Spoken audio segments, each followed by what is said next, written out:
C'est quoi un lobbyiste?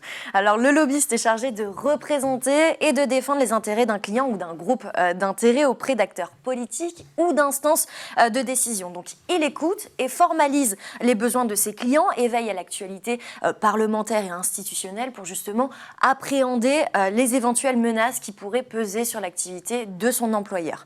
Le lobbyiste intervient dans tous les secteurs d'activité et peut travailler dans des agences de conseil, des agences de lobbying ou au sein d'entreprises, d'organisations diverses. L'art d'influencer, de convaincre.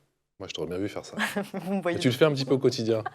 Mais oui, si. C'est quoi les missions d'un lobbyiste?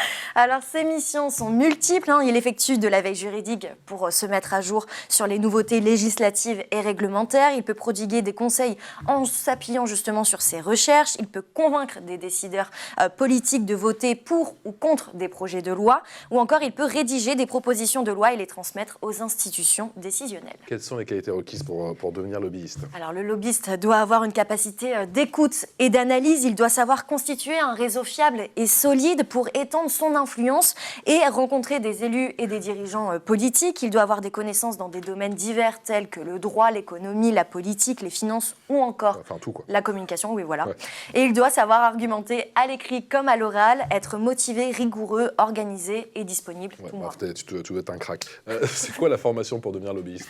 Alors, pour devenir lobbyiste, il faut impérativement avoir un niveau Bac+5. Alors, suite à l'obtention du bac, vous pouvez intégrer différents établissements comme une business school, une école de management, un institut d'études politiques ou l'université de votre choix avec un master en droit, en affaires publiques, en économie ou encore en relations internationales.